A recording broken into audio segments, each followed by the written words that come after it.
Hello and welcome to a Why You Should Play Final Fantasy XIV video. For some reference as to where my opinion stems from, I have a long list of past experience with MMOs. I played RuneScape for a year or so in middle school, I've played World of Warcraft on and off since the end of Wrath of the Lich King, played Guild Wars 2 sporadically, and I've had experience with more niche MMOs such as reaching level cap in the deceased Wildstar, and in a game called Riders of Icarus for whatever reason. My history with Final Fantasy XIV began with a Lalafell that I leveled during the end of Heavensward and played through the first patch of Stormblood with, but I truly started to love the game after restarting with a new character towards the end of Stormblood to play through the game with my then girlfriend who is now my wife. Out of all my experiences, I can confidently say that Final Fantasy XIV is my favorite MMO. Before getting into more of the nitty-gritty, I wanted to note that the game is free to play up until level 60, which is all the way through the first expansion to the game. With so much of the game free, money is not a barrier to at least giving the game a try. To begin, I wanted to touch upon a couple of the more superficial reasons to play the game, those being graphics, character customization, and music. Simply put, the graphics of Final Fantasy XIV are top-notch for an MMO. The varying, striking environments in the game with varied color palettes give a lot of visual appeal to each zone, with some standing above the rest. So many of the zones are so pretty no matter how many times I've been through them. The stunning graphics don't just stop with the environments though. Both the visual effects from spells as well as the animations from more physical moves give each button press a satisfying feeling, and many of the spells are just gorgeous. Furthermore, the graphics hold no punches in boss fights, especially trials and raids, which I'll explain later. The spells the bosses throw at you, as well as the arenas you fight them in, are absolute feasts for the eyes. Related to graphics is character customization and player models. Final Fantasy XIV has a terrific character customization system that lets you change the fine details about your character's facial features, which is a nice touch for the character you'll be looking at the entirety of your time playing. Additionally, there is a varied selection of races to choose from, with varying heights, weights, and features to really fit the character you're going for. At the time of writing, the latest two races currently are gender locked. However, it has been revealed that there will be male and female alternatives introduced in Endwalker, the next expansion. The game gives you a tremendous amount of autonomy in creating a character exactly how you want them, while allowing you to maintain some flexibility by being able to change features like face paint and hairstyles at the barber. When making my character, I initially went for something very cookie cutter. However, once I found myself so attached to my character, I spent a great deal of time individually looking at every detail of my character to make him exactly how I wanted. Moving away from the graphical side of things, Final Fantasy XIV's music is really something special. Each piece is individually beautiful and distinct, with a vast array of instruments and genres found throughout the game.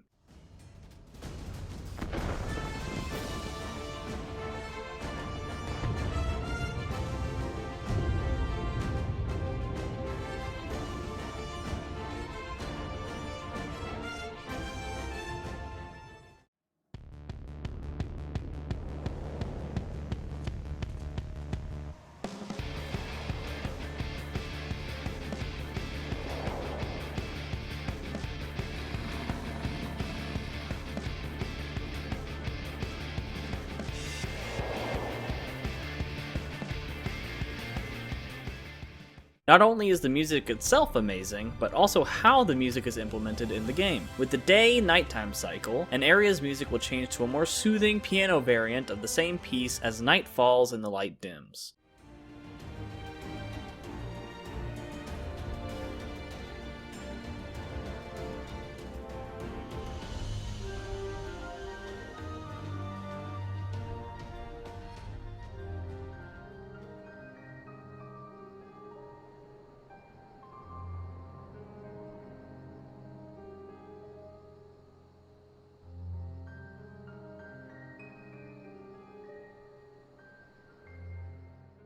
After a boss transforms, suddenly a completely different piece will begin to play, giving further significance to the transition.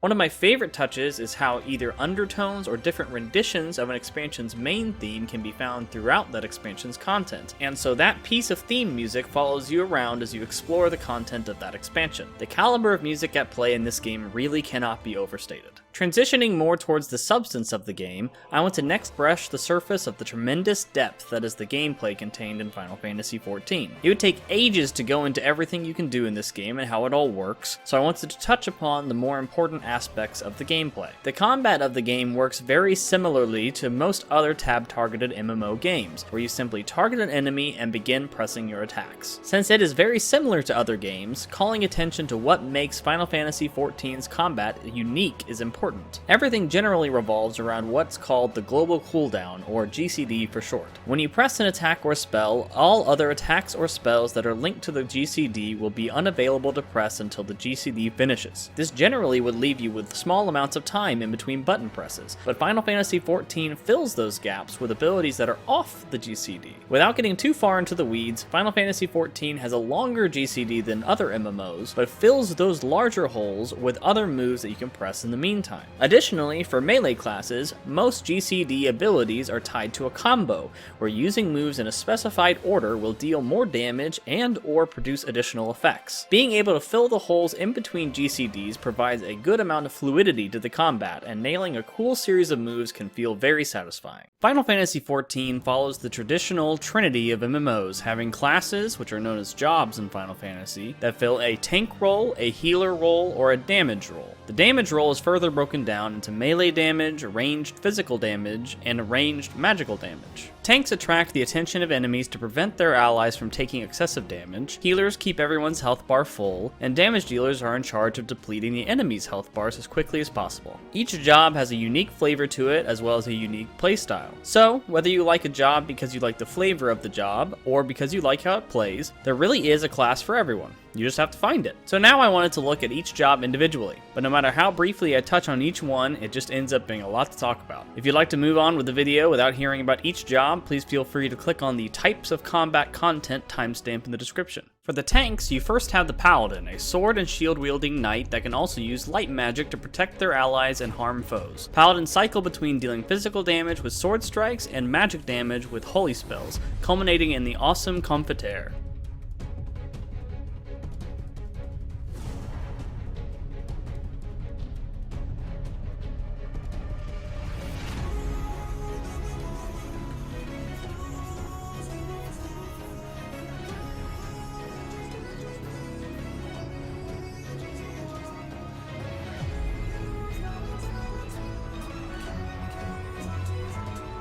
Next you have the Warrior, a two-handed axe-wielding berserker that smashes enemies and can heal from the damage they deal. Warriors have some very exciting moments with an ability that causes all of their moves to critical and direct hit, which normally only have a chance to occur, popping up some big numbers.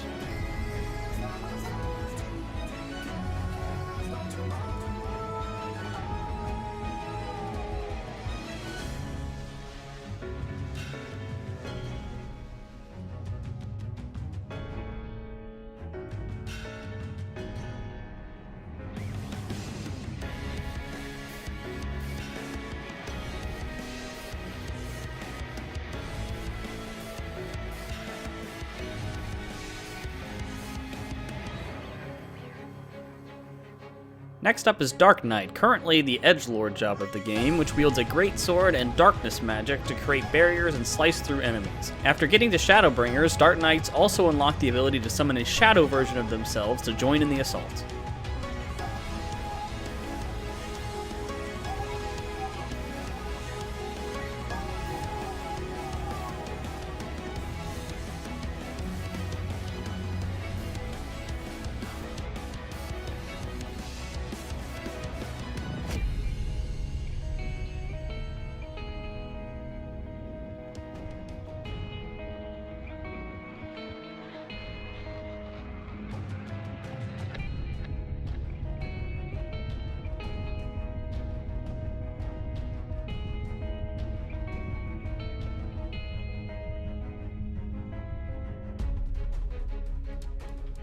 Last up for the tanks is Gunbreaker, which wields a gun blade, and they load their gun blades with cartridges to create explosive attacks to rip and tear through their foes. Gunbreakers have a very engaging gameplay style, causing them to feel more like a damage dealing class than other tanks.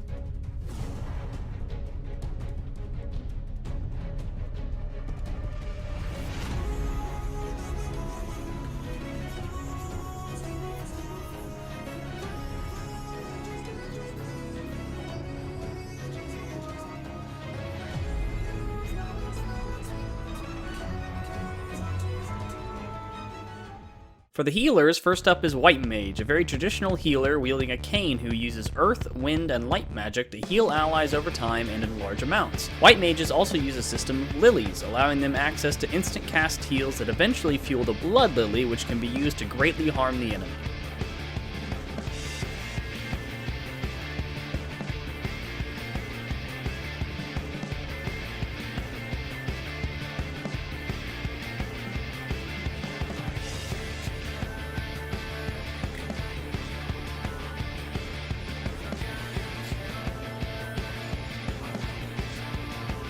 Next is Scholar, a book-wielding healer which uses their tactics to plan ahead, creating shields for the party to block hits rather than heal after the damage is done. The Scholar is also accompanied by a fairy that assists in the healing, but the fairy can be temporarily consumed to empower the Scholar, or temporarily replaced by the more powerful Seraph.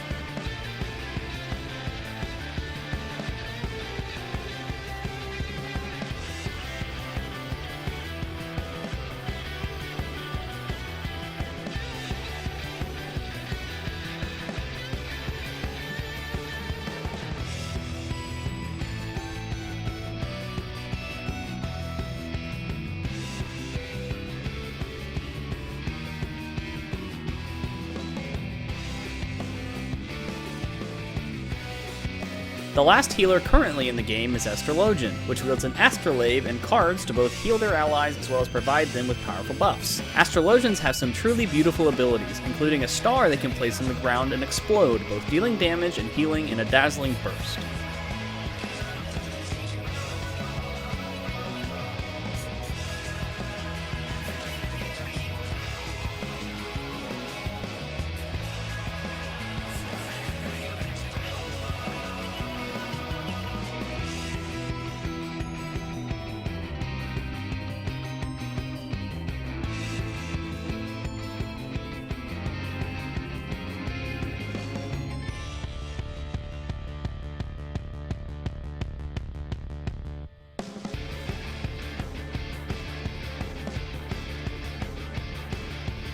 The Sage class has been announced for the next expansion as a new healer, which will wield Newliths, a unique weapon which involves 4 flying fins that shoot lasers and create barriers around allies. We'll likely know more about how the job works as we get closer to the expansion.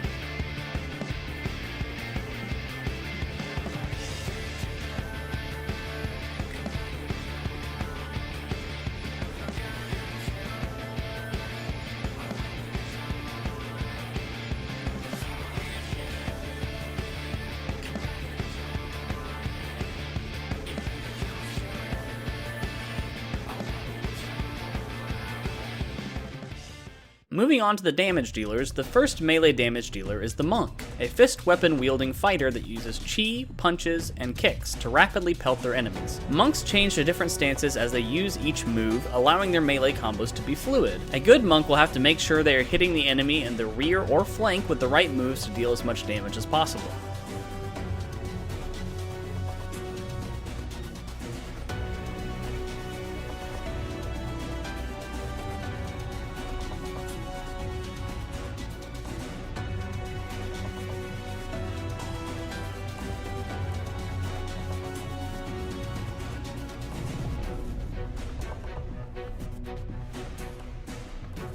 Next up is Dragoon, a lance-wielding job which uses high-flying jumps to impale their foes. Dragoons build up to an exciting Life of the Dragon phase that allows the use of the amazing-looking Star Diver, their ultimate jump.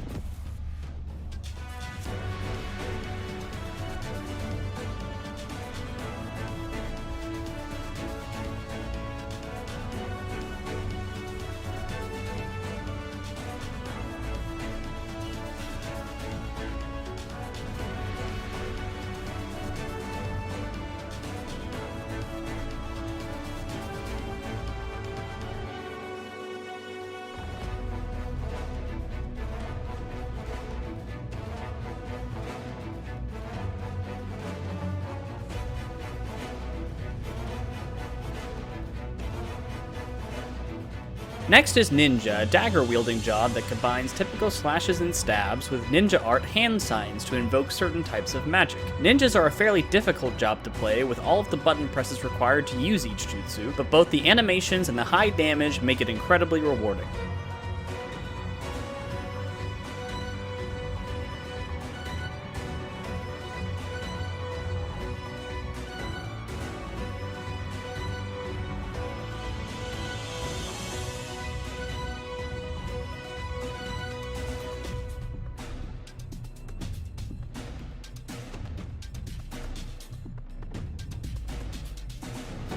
The last melee damage dealer currently in the game is Samurai, a katana-wielding swordsman from the east that uses combos to build towards its big finishing slash. The Samurai's attacks flow extremely well from combo to combo, and the damage from the finishing move Madare Setsugeka is explosive.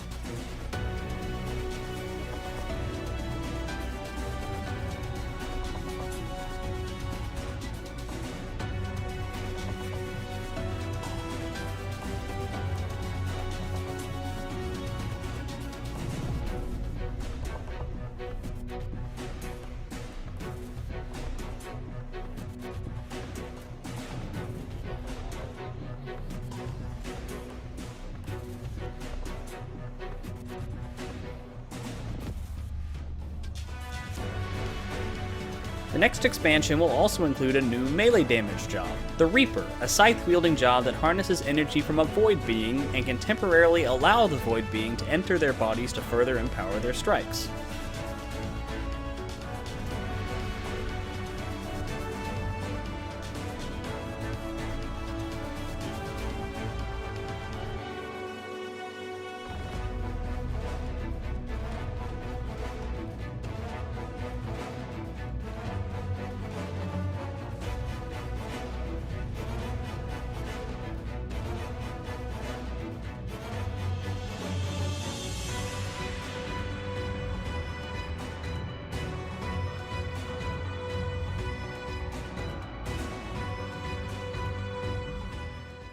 For the ranged physical damage dealers, there's first the Bard, a bow-wielding wanderer that plays songs to gain access to additional attacks as well as buff their allies. Bards focus on putting damage over time abilities on the enemy that interact with their songs to empower them and eventually gain access to Apex Arrow, a stunning ability that rips through every enemy in front of the Bard.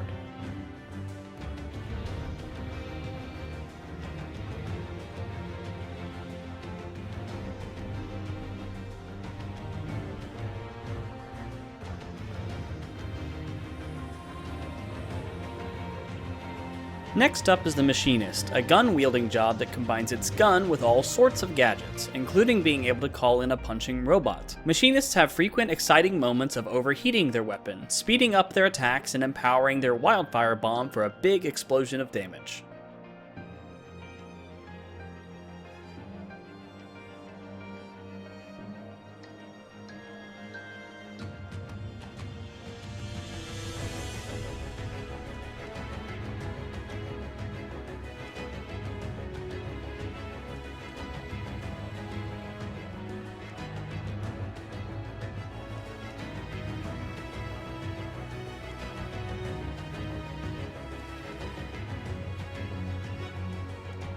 Last for the ranged physical damage dealers is the Dancer, a chakram-wielding job that pairs up with another damage dealer to greatly buff their partner as well as dealing damage with dances and feathers. Dancers can be used to great effect when their resources are saved for big, exciting burst phases.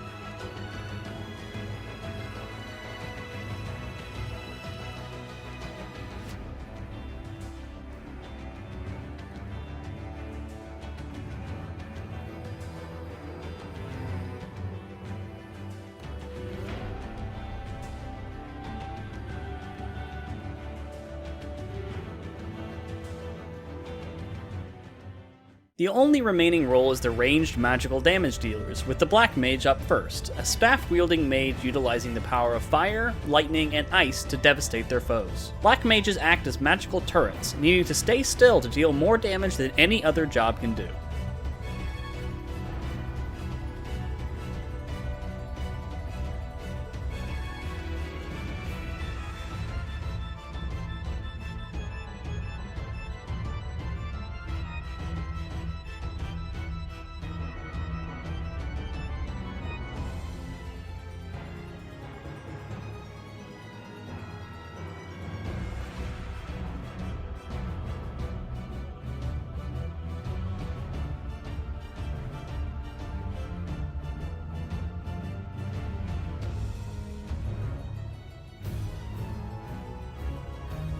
Next is the Summoner, a book-wielding job that summons a pet to fight alongside them, as well as calling forth larger summons periodically to deal big damage. Summoning aspects of Bahamut and Phoenix can lead to very flashy explosions, and the Summoner can use both its pet's attacks and instant cast spells to stay on the move.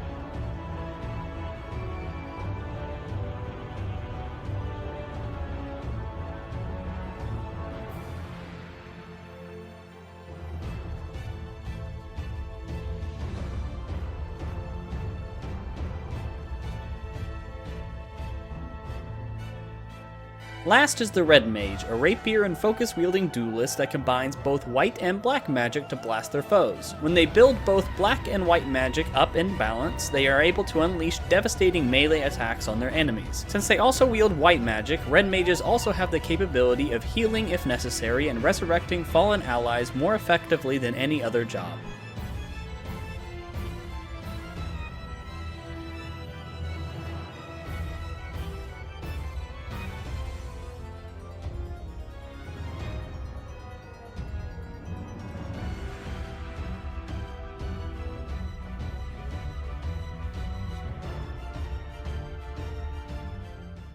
Finally, moving past the job selections available in the game, let's look at the types of fights you can expect. The difficulty in the combat content ranges drastically, so I'll try to call attention to what the difficulty level of each is. There are some more niche pieces of combat content that appear in each expansion, but because they're more difficult to explain and can't be generalized, I won't be mentioning them. The first combat content you will be exposed to is simple open world combat, where you run into an enemy and proceed to knock it over. Open world combat generally poses no threat unless you happen to attract the attention of too many enemies at the same time. Fates, an acronym for full active time events, are the next type of content, which are sporadically occurring events where you and everyone in the area has a certain amount of time to complete an objective, always involving killing some things. And some fates have a singular boss enemy that can prove difficult to fight alone. Next up are dungeons. Dungeons require a group of 4 with 1 tank, 1 healer, and 2 damage dealers. Each dungeon will have trash, or weaker groups of enemies, between 3 bosses present in the dungeon. Generally speaking,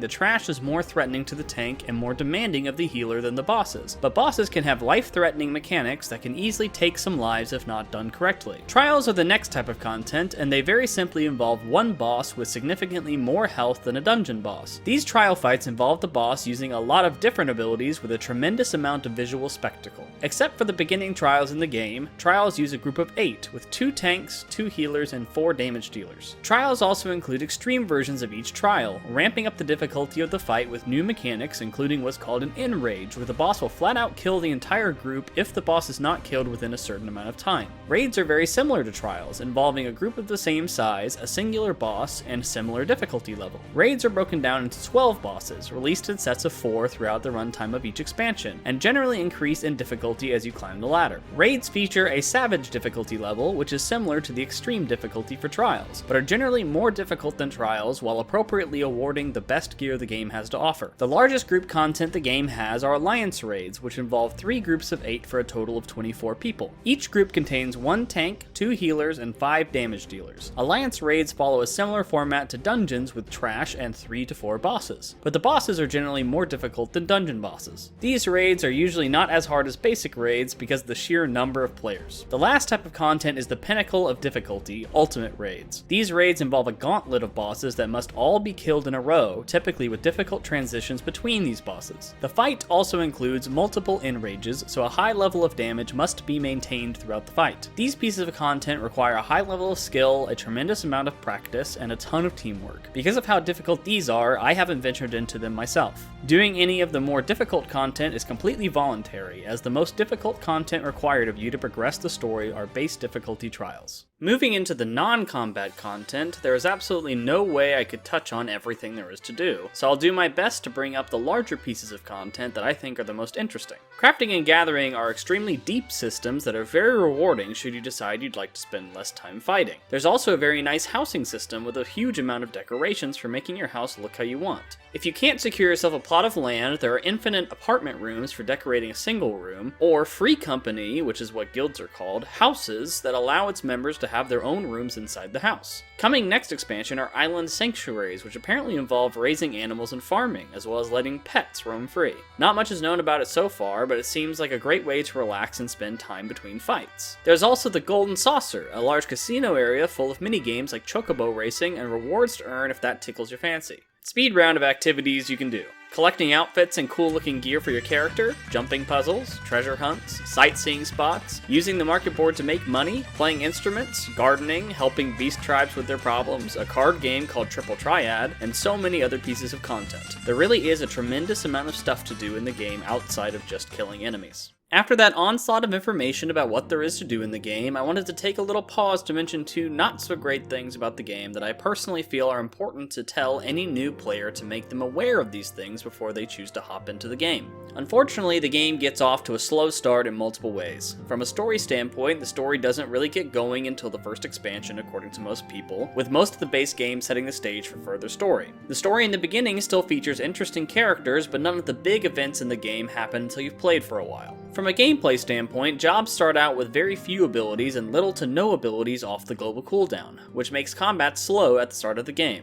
While things may be slow to start, the game is good about providing a real sense of progression with important abilities coming frequently to each job to keep you excited for what comes next. The second warning label I would put on the game is the unfortunate hump that has to be overcome upon reaching level 50. After you finish what was the original base game content, you are faced with a massive 100 quest hurdle before being able to move on to the first expansion. These quests are unfortunately really boring. These quests progress the story to lead the character into the first expansion, but what you're required to do is typically very dull, like feeding a few chocobos or just traveling around to talk to a few people. They are also not at all rewarding. Because they were added to the game when level 50 was the level cap, they do not award almost any experience, causing your progression to stagnate until you get over this hump. I would not be surprised if this patch of quests was responsible for a large number of players dropping the game. It really is just a chore. Even though this part of the game is so rough, the silver lining is that getting through these quests allows you to start the first expansion, which has some absolutely incredible story and content. Normally, I wouldn't recommend skipping cutscenes, but skipping through this hump in the story and reading or watching a recap instead can save you tons of time of boredom.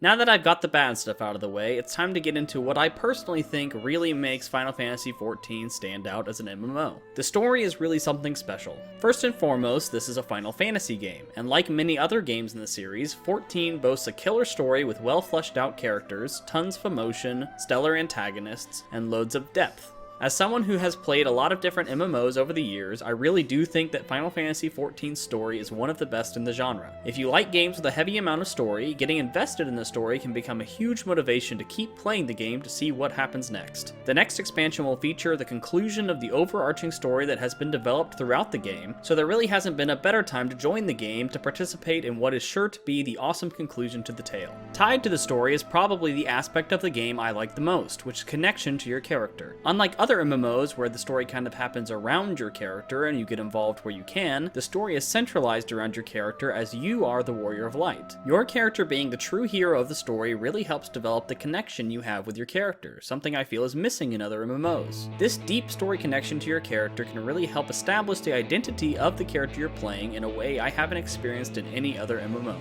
Additionally, Final Fantasy XIV has the feature that your character can be any job at the same time. You can reach max level on any or all of the jobs on any single character and switch whenever you'd like. So if you find yourself bored of a certain job, you can still stay with the same character and continue to develop them. Being invested in a character rather than a job really promotes a connection to your character, which is a feature I absolutely love about the game. Time to wrap it up. I could keep gushing about the game and giving more details into particular pieces of content, but this has already been long enough and I applaud you if you've made it to the end. Even with the length of this video, I only managed to brush the surface of why this game is terrific. I truly think that everyone interested in an MMO or even just a good role-playing game should give Final Fantasy XIV a try. The game is beautiful from its graphics to its music, the feeling of the combat is fluid and the harder hits are satisfying, the diversity in the cast of jobs provides something for everyone, there is so much to do in the game that it can't possibly be listed, and the game's well-written story weaves your character into the world in a meaningful way. I hope that everything I've said about the game has piqued your interest at least a little bit. Looking at the free trial of the game, you have free access up to level 60, and that applies to every job. Theoretically, you could level every single job to level 60 without paying a cent for the game, which is an absolutely incredible value if that's something you're interested in doing. On the other end, here's a heads up on some of the limitations on the free trial. The maximum amount of money you can have is capped at a rather low amount, you cannot access the market board, you cannot trade with other players, and you cannot join a free company. Due to those limitations, it may be worth subscribing before reaching that level 60 point if you're really enjoying yourself, but there's still a large amount of fun that can be had for free. If you have any specific questions or just want to chat about the game some more before making any sort of time investment, please feel free to shoot me a message on Discord. If this video has successfully made you interested enough in the game to create an account and give it a go, I've put a link to downloading the game in the description. Thanks for watching, and I hope to see you in Eorzea.